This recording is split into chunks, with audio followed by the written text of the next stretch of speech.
A commercial or We are live. I guess so. I'm waiting on the intro. Um, I guess intro is not coming today. Uh, I think the intro should be coming. That's weird. Okay, all right. Okay. So, hey everybody. This is Sonic Szilvi. I was waiting on the intro. Welcome to Relax Radio. This is the Sonic Szilvi show. And as you know, I have guests here and each time is something different. We're talking about something different. So today, my guest is Arna from Australia. So she is joining us from far, far away. And myself, I'm in Portland, Oregon right now. And Relax Radio is in London. So it's all international. So it's pretty Wow. awesome. Hey, Arna. Hello. So nice to chat with you. So you're in Australia. Yeah, all the way down here, the bottom of the world. Yeah. So how is the weather in Australia right now? Well, where I am, it's kind of perfect. It's just got a little bit of rain and a little bit of overcast, and it's still warm enough to go to the beach. And yeah, it's the end of summer, so that's a really nice time for us, and rainy season as well. So everything gets a bit of a drink. Yeah, I'm a little bit jealous because like so we are the opposite. Here it's supposed to be end of winter, right? But we actually had a winter storm, and now we have an ice storm warning. Oh, So yeah, it's super. my friend lives in Oregon, and she said that yeah, they've got no power, and it's really cold, and her fire's dwindling, and yeah, no way. It's so cold. It's super cold here, which is not really like normal for the West Coast here and on the Pacific Northwest. But yeah, so freezing up here. But so let's talk about some cool stuff today. So I welcome everybody to the show, and Arna is a really awesome artist, as you can see in her background. Um, uh, she paints all the time. I follow you on Facebook and Instagram, and every time I or you like out in the nature. So you either paint or out in the nature, or you're doing both. And I'm Yeah, always thinking, where do you get the time to do all this? It's always like I don't think you do anything else but just paint. That's how you appear to me. That oh, you well, like. I spent yesterday I spent lying around in bed reading a book, so I think it just appears that way on social media because that's what I post. But and I do a lot of it, but I also do martial arts and yoga, and I have many children that I parent and grandchildren, and so I am doing other things. I am, but I do love painting. Probably Mhm. it's high on my priority list. Yeah, that's definitely how you appear, to me anyways. So, and I'm pretty sure to everybody else. And you always have these cool videos about self-expression. So let's talk about that a little bit. So obviously, art and any form of art is self-expression, and maybe let's chat about it. How you and I mean, I'm not an artist. I'm not gonna say I'm an artist. I'm like a wannabe artist, maybe. But I guess many people are at that level that they kind of have a talent or ideas, but they cannot express it. And maybe let's give some tips to how people can become more free and more creative and express themselves better. I think something that I've noticed, and it might be good to touch on this before we even go to the next level, is that as a art teacher, so I have students each week and different students coming and going all the time. One thing I've noticed is that most people have a some kind of creative desire or urge or feeling within them, and by the same token most people feel unable to start or know where to start. And what I have come to realize is that it gets cut off really early. You know, as soon as it seems like that people often have a story about when they were at school and they created something and then the teacher judged it harshly. Sometimes the stories are awful, like a little child does a drawing and then the teacher holds it up and says, this is the ugliest chicken I've ever seen, and things like that. I hear so many stories like that. That art has somehow been relegated to the unnecessary, and it's just art and it's not hurtful. It just is, it's just an ugly drawing. Or so we don't understand that deep inside of each of us, even the people who are more left brain orientated, as in more into the details or rational side of life, maybe, right, still have that channel of flow. And it doesn't necessarily mean that it will come out in painting. It might come out in numbers, or it come out in some other way, some innovative, creative way to express themselves in life. But it's stifled somewhat when we're little. Not everybody, but such a majority of people have their creative flow stifled early, so that even though we're lucky if we can still feel it and have the desire to create when we're older, but to be able to do it freely without judgment is really, really rare. So as far as accessing that creative flow, there's like so many ways that we can do it. But first of all, we have to realize that it's tension and judgment that's standing in our own way. Yeah, I totally agree, because I mean, art, well, our society is so judgmental in general, I mean, if you look in magazines, you look on TV, it's all about like perfection in quotes, and everything needs to be like pretty in quotes, because what's pretty really, everybody has a different view of pretty, and art is really just what you express, what's inside you, and it doesn't really matter what it looks like, No, it could so be like that's right. So the first things that often come out are not pretty. The first things that come out represent our frustration sometimes, and our stagnation, and our almost our anger at the world. Sometimes it's not pretty. They're stilted marks that we're making. The flow isn't coming out smoothly, and we have to allow that about ourselves and understand that with time, our painting or our drawing or whatever it is that our music and all of that, with time and with dedication to ourselves, which sometimes externalizes as practice, but a dedication to the inner child or to the self, to allow the self to make those marks that aren't pretty. That dedication will open the flow.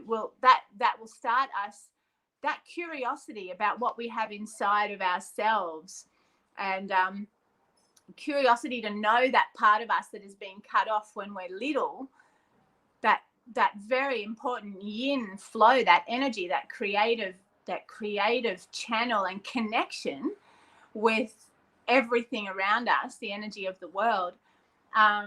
We have to allow ourselves, because that sense of pretty that you're talking about, that's designated by something else or somebody else. And I'm even starting to wonder if there's some kind of, and I think that we've all agreed, but there's some kind of agenda that's kept us very focused on 9 to 5, industrialized, kind of moving forward in a very straight line, not allowed to go outside the box or color in over the walls. Definitely don't play with our food. Definitely don't do anything that's creative or messy. Right. It's the norm. Yeah, exactly. Most people follow the norm, but norm, as you said, is just something somebody at some point said, hey, this is the norm, this is how it goes, and people follow it. Yeah. And they literally afraid to get outside of the box because they're afraid of being judged. But at the same time, we all have different ideas, different tastes, different, not everybody likes the same colors, or the same shapes or whatever. So how do you actually define beauty? How do you define beauty? Yeah. How do you define if something looks good or not good? You just go. Most people, again in quote, most people go with the norm because they've been fed the idea that this is beautiful and this is Yes. not beautiful. Yes, they've been fed that idea, but there's also that judgment is so integral to the whole thing, because if we do something that's outside of the norm, then and people don't like it, it's not the art. We're not actually upset because they don't like our art. We take it personally. We think that they don't like us, that we're not likable. That's just feeding into a part of us that has been trying really hard to stay within the norm, to gain approval and to be liked, to be safe. So it's quite a deep process to get in touch with that create. I mean, we can talk very superficially about creativity, and we can say, just, I can tell you, grab a pencil every day and start drawing. Do something every single day, and draw faces, because if you can draw a face, anyone can learn to draw. We can all do this. It's easy. Picasso said it. They have all said it. You can sit, you can study, you can practice. It's like mathematics. It's like anything. You can learn it. But to be in touch with your creative flow is where you get that. And you see it in really exciting abstract, because you don't see a lot of beautiful, not beautiful as in the norm, a way of perceiving beauty, but really essential and raw and effective abstract, because it's not easy to find that creative essence and have it. I find it very difficult. It's easier. Yeah, Much exactly. Let me stop you here real quick because I have an idea, and if you keep going, I'm gonna forget what I was gonna say. Okay. But as you said, like it's, for example, like writing. Every one of us can write, right? We can write a sentence, but it's a different issue when you want to do creative writing. And then we come to this point, what you also mentioned: how do we start? And I remember when I went to college. So I said, I'm not an artist per se, but one of my degrees is visual communications. So I learned to draw and softwares and multimedia in general. But I wouldn't categorize myself an artist. But anyway, one of my classes were writing, creative writing. And what we had to do, and that goes into what you had said, that we had to do free writing. So the class started out with 10 minutes. We just had to sit down and just write. And we were not allowed to think.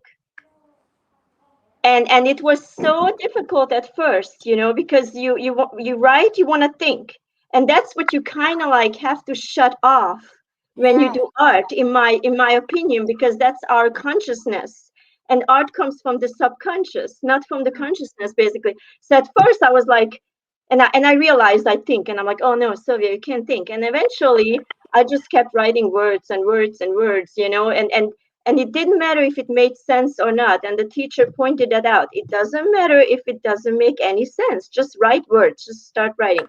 And eventually it became so easy. And I wrote, and I still have them. In a book. And then sometimes I read them what I wrote. And it's so cool because sometimes I literally, eventually you get in the flow and you just empty out your entire soul, what's bothering you, whatever, and you're not even thinking about it. It's super cool. And you can like apply that to any art. I think the same goes for music, the same goes for painting or drawing. Sometimes you sit there and you make a line and you just don't know what's going on. And I think it's the thinking that inhibits us. Yes, I do, because I agree, because if you think about it, our thinking is either based on our own filter and our, all the stuff that our own judgments and judgments of others that we've piled in around there. So it's already in a bit of a construct. It's in a box. So there's only so much you can pull from that little pool of thought. And there's also the thought that's running past us continuously that attaches itself in some way to our process. So it becomes quite confusing. I've learned that with my art, because I've done that too, that free writing, or I think I saw it in Julia Cameron's artists. The Artist's Way? Julia Cameron, The Artist's Way. That's a great book for people if they want to have a look at that. And they do suggest that free writing. She suggests that in the morning, writing 2 pages of just whatever comes to mind, letting those thoughts flow, free consciousness, and then stuff just starts pouring out. I've noticed that with my art, it has taken years of of my own meditation, which is not when I'm not doing art, just to learn to take command of my thought processes a little, or not let them control me. And so that when I can come to art, I can be more free. But I also notice that there is a dialogue that can happen then if you're not closed in by the quality of judgment. There is a dialogue that happens between me and my art. So there are twofold way to look at it: to be totally free of thought and then just be creating. And that probably is really can create beautiful abstract if you're really channeling, or even probably any kind of artwork, if you're just open and channeling. Right. And then I use it as a sort of a questing. I'm on a quest oftentimes when I'm creating, and I'm asking questions, and why are these numbers appearing? And then I'm getting answers from myself. So there's a couple of me painting. Yeah, I know the feeling though, and I'm thinking again that thought, even though as good as thought is for many reasons, but when it comes to art, I think it just blocks us, because I feel like every time when for example, okay, I'm drawing. I've been drawing for 2 years, and I'm making my own tarot deck, which is a huge project. Oh my goodness! I started the first one. I'm like, what have I started? It's 78 cards. And just if people listen right now and they maybe think, well, I'm not really good at creative stuff, I'm not really good at art and whatever, so let me tell you, I'm not great. Okay, I'm not great. And the difficult part for me is I see a concept in my head, okay, and I'm like, oh, this is a great concept, because what I'm trying to do is I'm trying to do different concepts for the cards, not the same old thing that you see and everything is redrawn a million times the same way.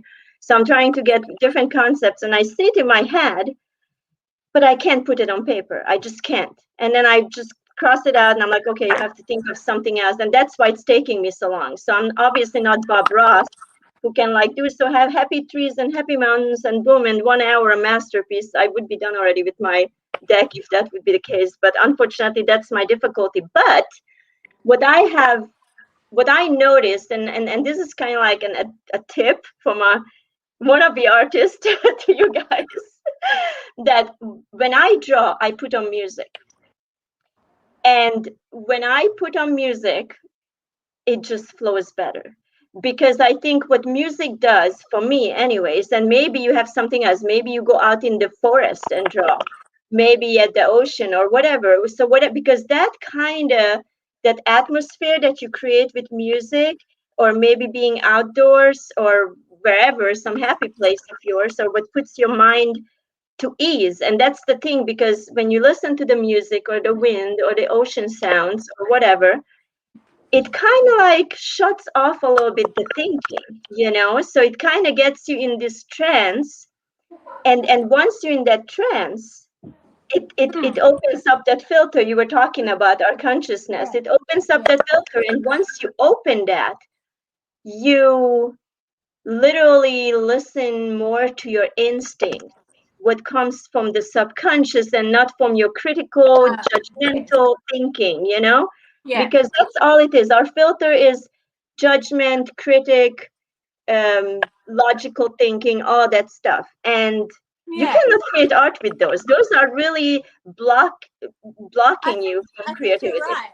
Yeah, I think you're right. I think it's about the atmosphere that you're creating. So yeah, that's true. My life is I've art is a conduit for me.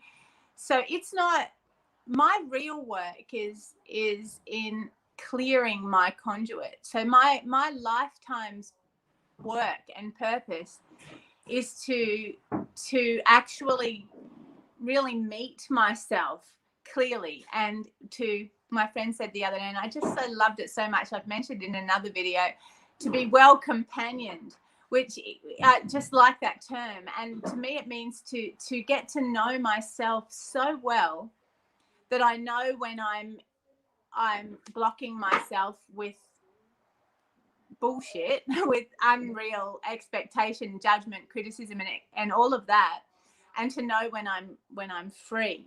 So that's what I do all of the time, whether I'm doing art or writing or martial arts or yoga or whatever. It's just to be able to recognize where all the little blocks and tensions are in my body and release them. And so that's how what I bring to my art classes and to my art is a recognition first of that. Is when you're about to create, can you feel your body? Can you feel your tummy is tense? Can you feel your throat? What is tensing up as you do this little activity that I've given you? This, draw this flower. What do you feel tensing it up? Is your shoulders? So this is another tip. So for what I'm saying in relation to what you were saying about atmosphere is that happy Valentine's Day. We've got somebody, Tanzila. Happy Valentine's Day.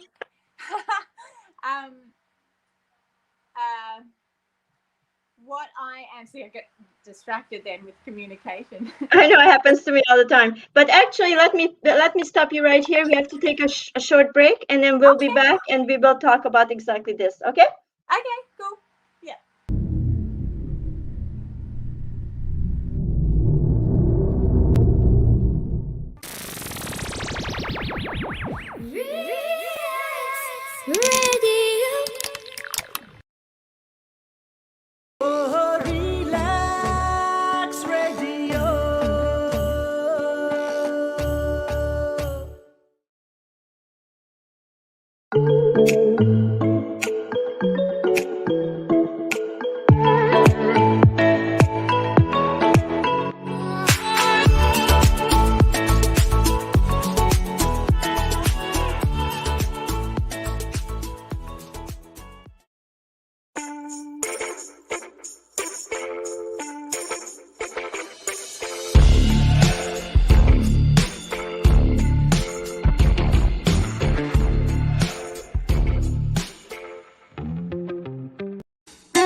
Hey, welcome back. Happy Valentine's Day to everybody. I know for Arna that's a day too late because you are on Monday, still Sunday over here. I'm Szilvi, and this is my friend Arna from Australia, live from Australia. I'm live from Portland, Oregon right now. And Arna is an artist from, I said, Australia. And I'm kind of wannabe artist sitting here in the USA. And we're talking about self-expression right now. And we were just talking about, Arna was just mentioning about how it is very helpful to feel your own body when you start to create and see what parts of your body are tensing up and what it means. So let's go back to that, Arna.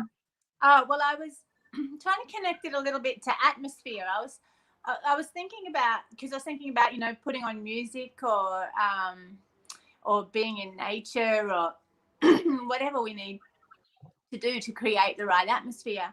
But I was also saying that for me, with my life, it has been creating an atmosphere within myself.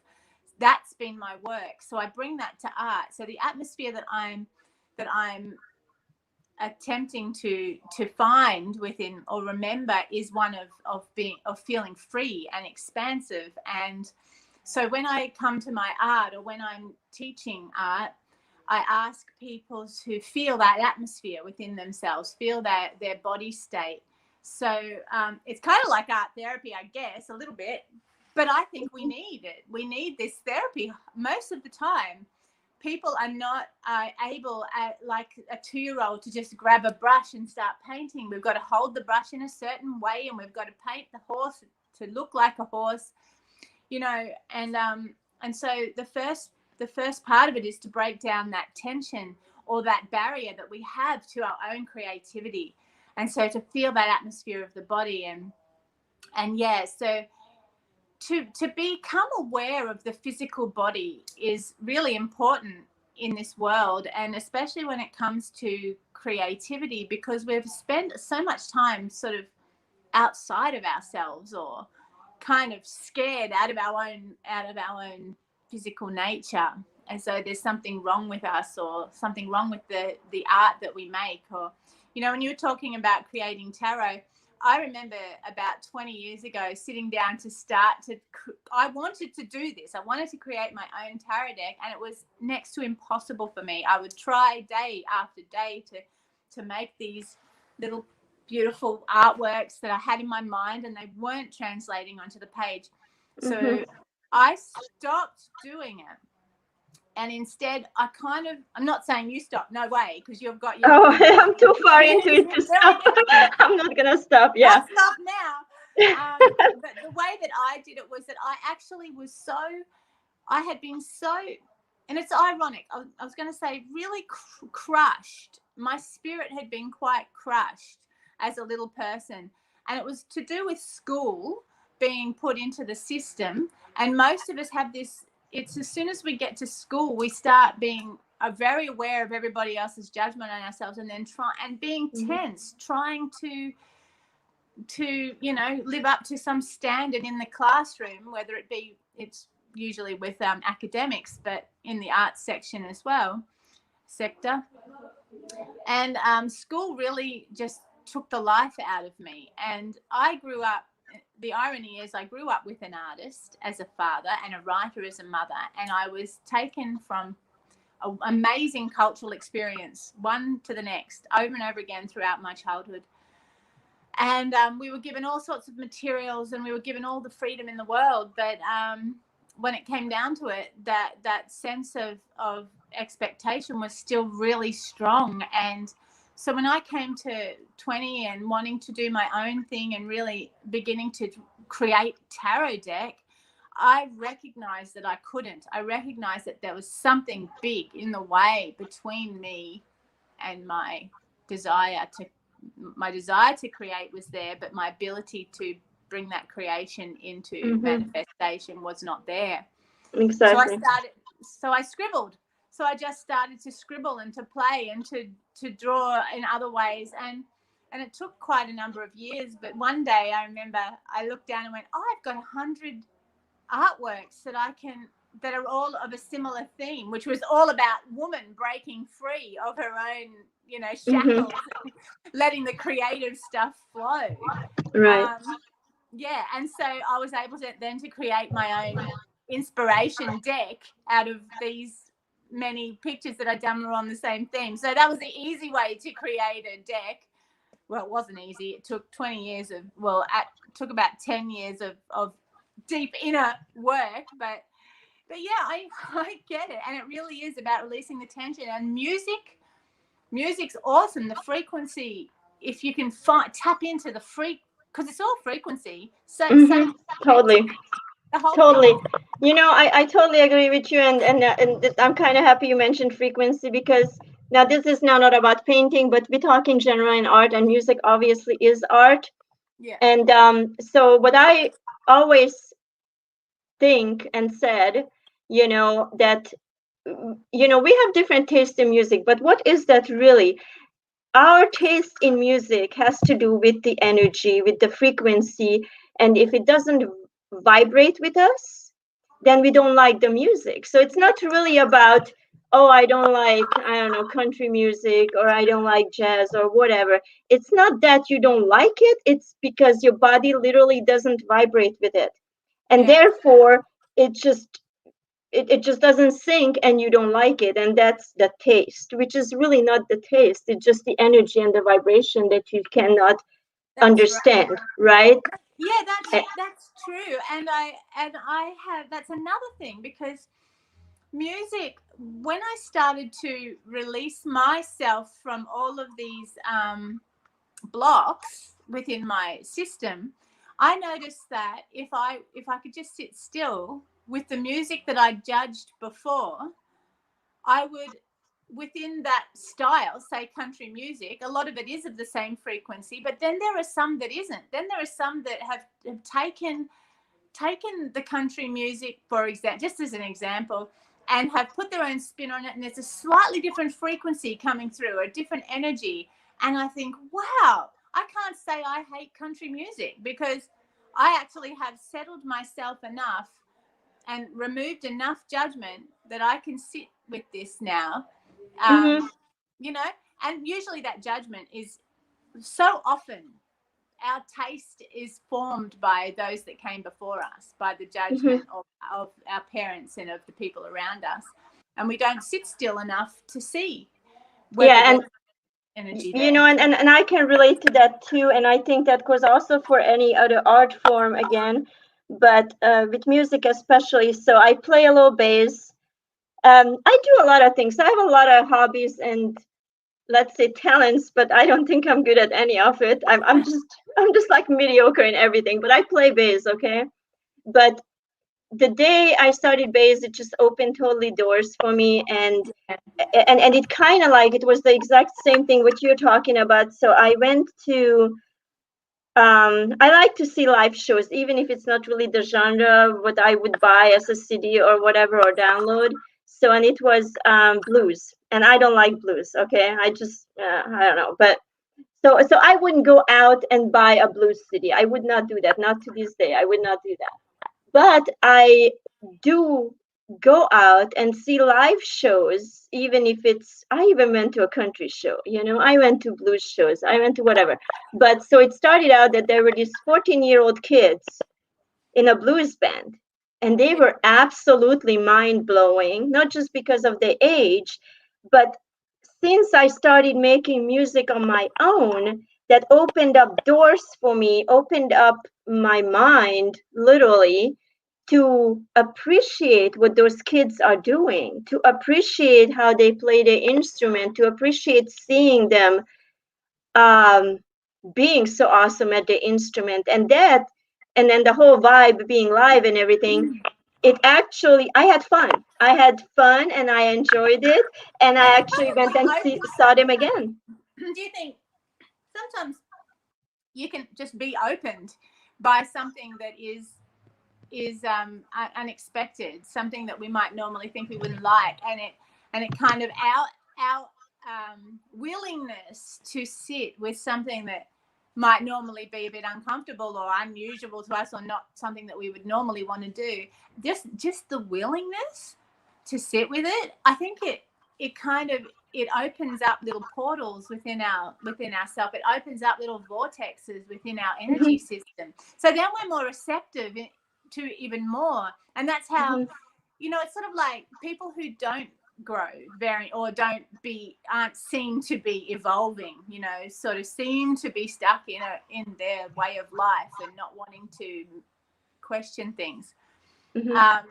I think that's just it. It's that there's such an unwillingness because of the discomfort that we can feel if we sit Mm-hmm. with something, that just, how's it going to feel if we go to this? I'm not going to go there, I've got an opinion about it. But as soon as we go, you know what, I have an opinion about it, but I'm going to go anyway, that little bit of willingness opens up the doors, and suddenly we are even more open, but on all levels, not just on the musical level or not just on the art level. It opens us up to so much more, so more questioning. Mm-hmm. That's why evolution can happen so quickly. The evolution Mm-hmm. of consciousness can happen so fast for people, for all of us as a collective even, because we only need to be sort of willing in one area.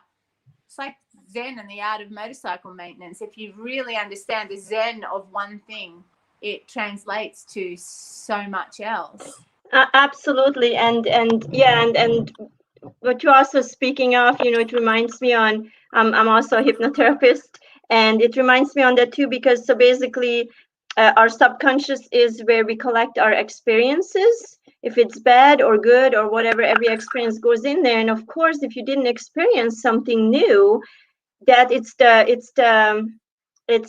fear and pleasure, pain and pleasure theory. So everything you experienced is pleasure, and everything you didn't experience is pain. And people are literally, or your subconscious is literally afraid of those things because it doesn't know, it's unknown.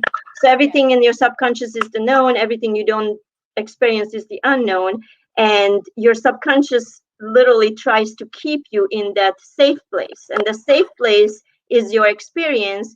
And of course, even if your experiences are bad, you literally are afraid of something good. So it's really crazy in a way, because the subconscious cannot think, it doesn't have logic. That's where the filter is, it's above the filter. So so people who are in this box that you said, they're literally afraid, they're just really fearful, because it's not in their comfort zone. And when you go out of your comfort zone, even totally unwilling, and you open it, it opens your mind. And also, since we talked about frequencies, it I also believe it opens up frequencies, because you just channel that one frequency, like I love God music. Okay, that's like my favorite. God music is my favorite. I listen to other music too, where I'm like, when I listen to that music, where some people might think right now, oh my goodness, God music, horrible. For me, it's like I literally almost feel myself lifting up. Okay, it like lifts up my spirit because it vibrates with me.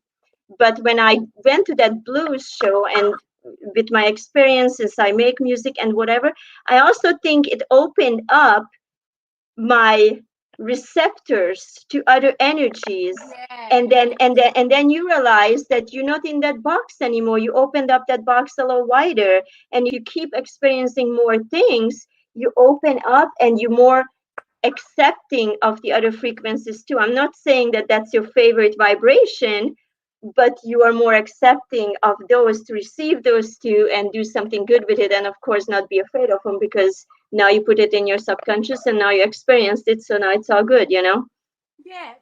That's true. Yeah, it reminds me of a went to a movie once, and I was just judging it so harshly from the moment I started watching it. And I was just like, oh, the dialogue, oh, the cinematography, oh, the music score, this is so bad.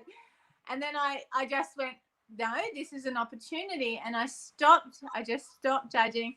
And I kind of put myself into a bit of a meditative state by breathing, Mm-hmm. Mm-hmm. relaxing the tension in my body that I was feeling regarding what I was looking at.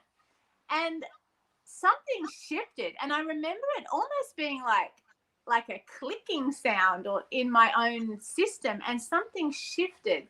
And I was able to watch the rest of the movie quite mesmerized, because it was almost like you know, some people went and loved that movie. It was almost like I could shift into their perspective. The people that really loved that, really enjoyed it. Maybe I went on to a frequency that was, you know, more in alignment with it.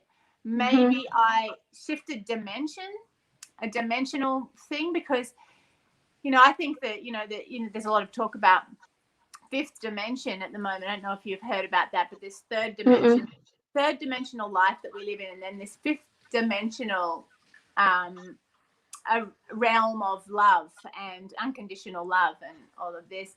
And a lot of people who I've been hearing talk about it have been talking about it as though it's a different world, a different earth, or a different place. Plane.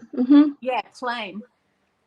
Plane is probably more likely. What it really is that I was thinking the other day, like in art, there are many dimensions. You can have one-dimensional art, two-dimensional, three-dimensional, four. You can just look at it's perspective.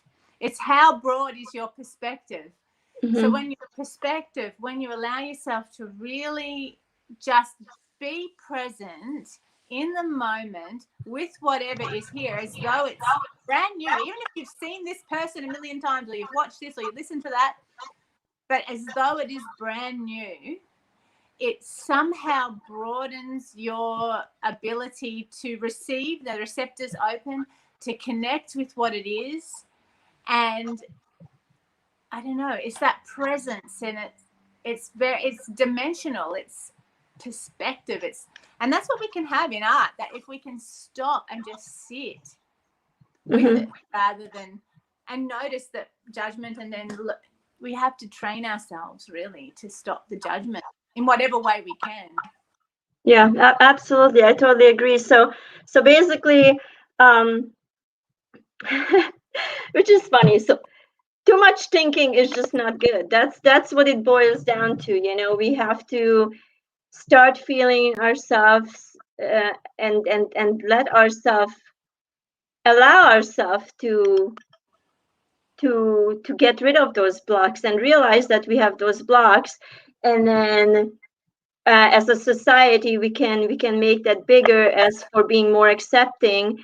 And even if people don't vibrate with us, even we have different vibrations and different tastes, whatever, accept ourselves to shift, as you said. And I love that word. I love the word shift, because I think it's a beautiful word, and it's a beautiful thing when that happens to you, when you allow yourself to shift and just put yourself in other perspectives, and realize that, you know, it's okay. It's okay when somebody thinks differently. It's okay if somebody just scribbles something on the wall and calls it art.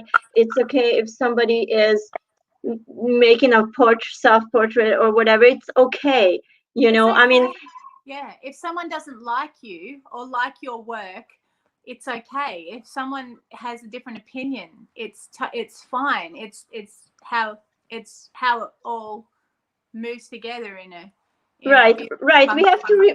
We have to remove the ego, because most of these conflicts happen because people see it as an insult to the ego, but it's really not that. And once we open up and are at this point, what we were talking about, you realize that, yeah, it is not about that. It is not about being attacked. It's not about being it's just the ego, like misunderstanding that, you know, because it just sees it as an insult or as an attack, but it's not. Now I have one thing to say though, which I don't know if you agree with me or not. You're an artist. You're obviously an awesome artist. And by the way, I own one of artist's paintings, which is super cool, a mermaid. And thank you for that.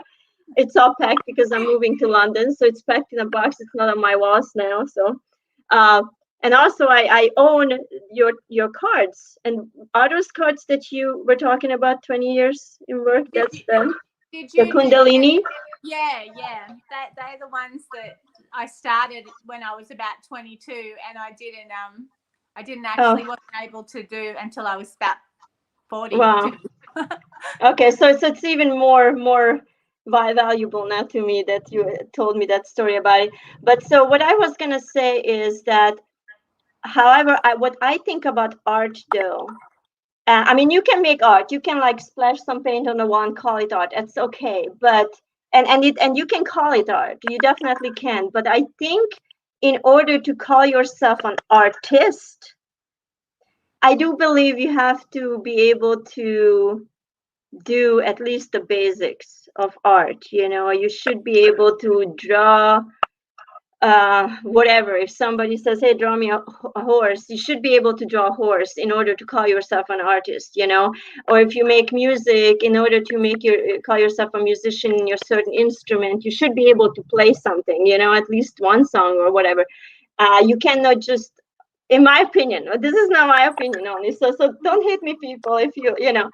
But I think if you just, if I like come and take a bucket of paint and throw it on the wall, I can call it art, but I cannot call myself artist. So I think you should have basic knowledge of composition, I don't know, colors, whatever, like basic studies that you can actually say, okay, I'm an artist, you know. So you know what I'm saying? So is that wrong for me to say that, or what do you think about that? Wrong thing for you to say.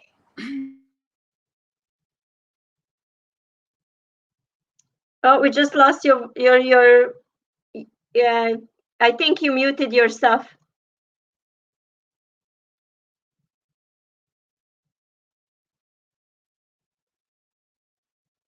Oh, can't hear you.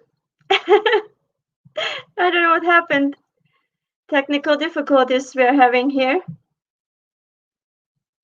No sound.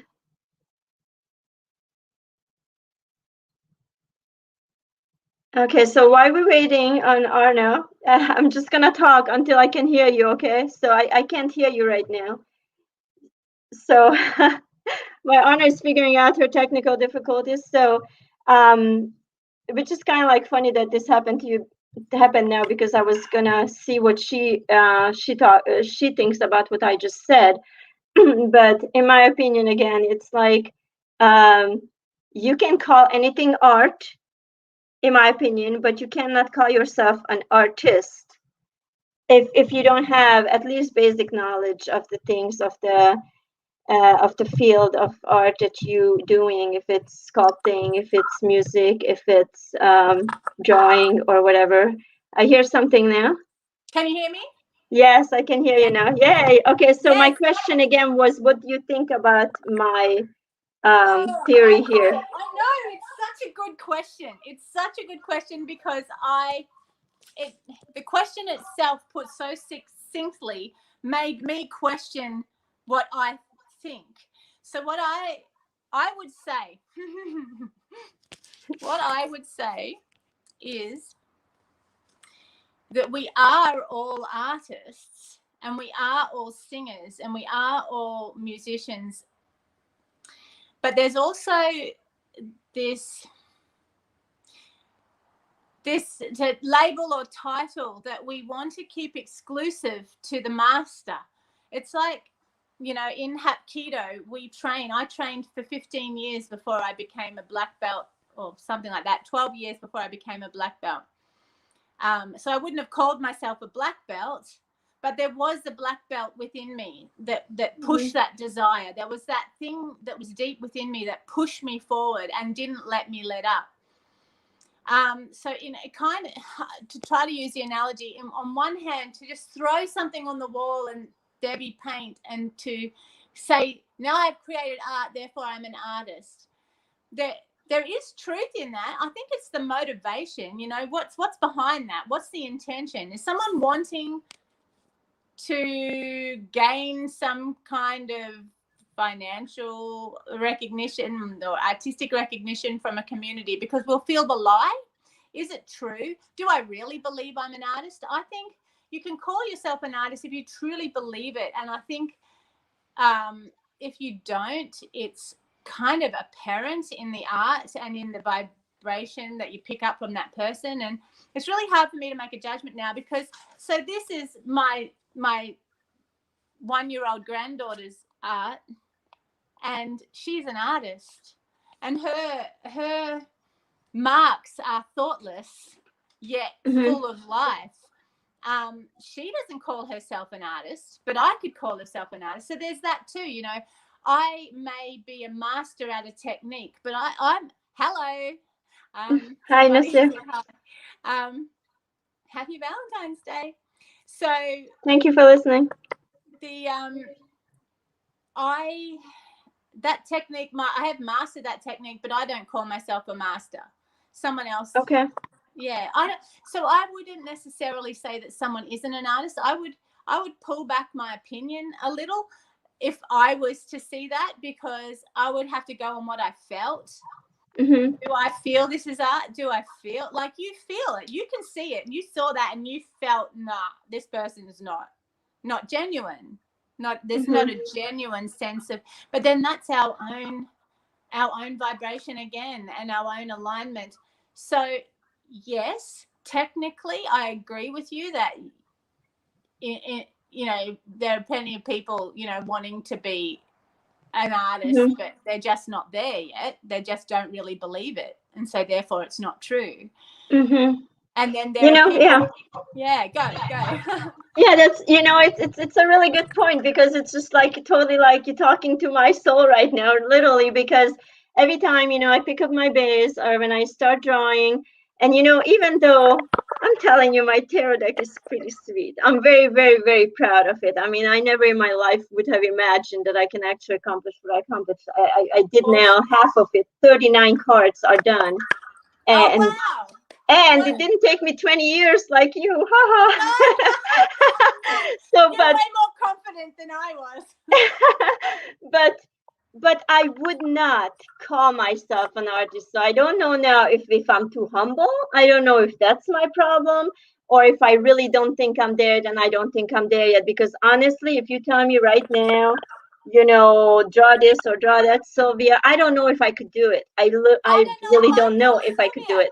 No, if you said to me, draw me a flower now, I might not be able to draw it. You know, I had to learn. So, number one, you're making art, you're dedicated to art, you are embracing your artist, you are becoming the artist that you are, to at least begin on some level to call yourself an artist, because that's how you'll get to the level of actually being able to embrace that space of artistry. You know, an artiste is someone who is creating, and you're creating, so, and you're dedicated, and it's coming from deep within you, therefore, and you're struggling with it.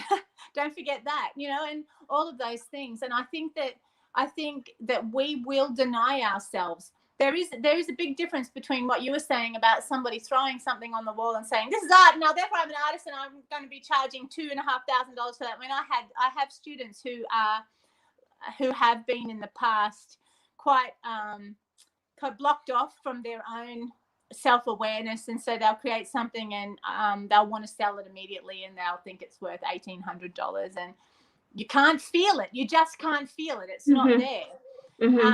There's something very different about that. And the person that is being too humble within themselves, it's not so much humility. Once again, it can be that. What I found within myself, anyway, I can only speak for me, is that it's almost ego again. It's I don't mean to but it's almost that judgment on self, that expectation, that kind of knowledge.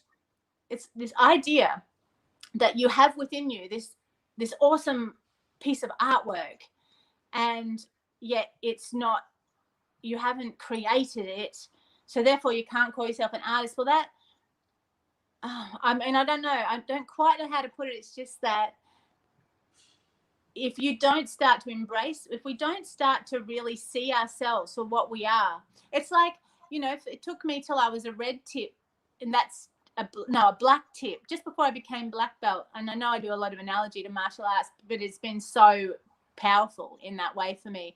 It took me there to sit back and go, oh my God, stop being so humble about everything, at least on an inner level, because you just worked 10 frigging years to get to this stage prior to this next level.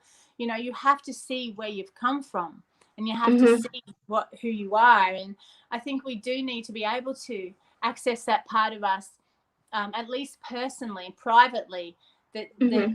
and feel that uncomfortable feeling of saying I am Mm-hmm. an artist. My father worked his whole life as an artist, and now he refuses to call himself an artist. So it works the other Wow. way. He won't, because he won't label himself. It's Uh-huh. a too small a label for who he is Mm-hmm. and what he is, and he doesn't. He now says I don't know, and that's the best place to be, is in the place of I don't know, because I don't know, because it allows. I don't know. I'm Mm-hmm. not sure if I fully agree with that either, but yeah, something going on there. Something Yeah. quite passionate. Yeah. So we have about 8 more minutes of the show. Um, so basically, let's give really quick some tips for the listeners. So how to um, be more creative and be more open to other things. So let me start with it. Like my mega um, tip is to keep the ego in check, because I think personally the ego can do a lot of bad things and wrong things, and it can limit us, and it can make us judgmental, and it can actually bring our worst qualities out in the open, in my opinion, like greed and whatever. I think that's all related to the ego. And the ego, so our conscious thinking is actually only 12%, where 88% is of subconscious. So 88% of our day we live off our subconscious, really not from our conscious thinking. So I think we should embrace that more. And when you were talking, a picture came to my mind. I'm Since I'm a hypnotherapist, I see a lot of visualizations, because that's what I work with. And what I saw is that we are like a sprout. We're sprouting, but then there's this dark cloud, and about the dark cloud is the sun. And the dark cloud is basically the ego and our filtering, our judgment, our fears, our peer pressures, whatever, and that cloud needs to move out so the sunshine can come through, and Yay! we can grow and we can blossom, literally. And that was the picture. As you said, that stuff, that's what came to me. So my tip is keep the ego in check and allow yourself to be more from within. So your turn. What is your tip? Okay, well, number one is presence. So day, which would allow ourselves to get to know ourselves, our physical feelings, our tensions in our body, practicing presence. And as far as art itself is concerned, because practicing presence allows you then to bring your full self to your artwork, whatever it is that you're doing. Avail yourself with art, all kinds of art. Look at all sorts of art. We have the internet, so look up all different styles of art. Put in artists, put in artists, put in ancient artists. Look, constantly be feeding yourself with all the different styles of art, so that it can address that inner child, that part of you that wants to create but is afraid because it will be judged as looking a certain way. Because once you start opening your eyes to all the different arts out in the world, artists and styles, and I mean, some of these artworks are being sold for thousands and thousands of dollars. So everything is possible. Anything is possible. Nurture that creative spirit, that spark. Mm-hmm. It is your inner child. It is the 3-year-old that was smacked for drawing on the wall. Mm-hmm. It is. Get in there and feel that one, and let her or him speak with his paint. Another tip: put art materials in your house. Make a space for yourself. Do it. Do something every day. If you've got an urge, no one has to see it. Every single mark that you make will lead you to somewhere else, to a new experience. Explore the arts any way that you have access to. That's my tip for opening up yourself to your creative flow. It's That is important. a that is a super super cool tip, because I always was thinking, I unfortunately don't have the room, but I always was thinking the best way to be creative, because creativity you cannot like say, oh, okay, I'm going to be creative right now. You cannot put a time on that, right? So I always thought, and once I'm in London, that's what I'm going to do. I'm going to have a space where I'm going to have my music instrument plugged in, everything left out, and my art stuff there, because when you have that spark, you can go right there and you can start. You don't have to unpack from your closet, get your paper out and your pencils and your instruments and plug them in. Because if you have to set up each time, when you have the spark, it's going to be gone. By the time you're all finished, it's going to be gone. And don't be afraid of mess. Don't be afraid of mess and of making marks that aren't pretty. Don't be afraid of ugliness. Don't be afraid of your own creative self. So having it out there, don't have to put away and tidy up. If you've got children and animals, then maybe you have to put it up, but make it accessible to yourself. Exactly. Or if you're lucky enough to have an extra room, have an extra creative room. I think that's my dream. That's what I want to have, where I can just open the door and just start playing bass or start drawing or whatever. That's really the best way. And of course, don't be competitive. That's my other thing. Don't be competitive, and don't compare yourself to others, and don't let others, and don't worry about judgment, because again, not everybody's gonna like your art. Not everybody's gonna like your music or your martial art skills or your sculptures or your drawings or your painting, because everybody vibrates differently. Everybody is gonna be attracted to different things. So if somebody says, you know what, your art sucks really bad, okay, accept it. Yeah, okay, you don't like it, it's cool. But there's always gonna be people who gonna admire it and adore it and buy it, or whatever your goals are. So it's so true. Yeah. And this is a good time to talk about art and being creative and express ourselves. Many people are locked down right now. They don't know what to do. I miss going to shows and live events and festivals and whatever. So we can at least do something like that, and we can learn to get better with our creativity. And set little goals. And this is another tip. And it's art, to me, is necessary. It's part of our world. It's part of our heart. It's something that we do, even when we're just choosing the color of a shirt we're going to wear today. It's part of us.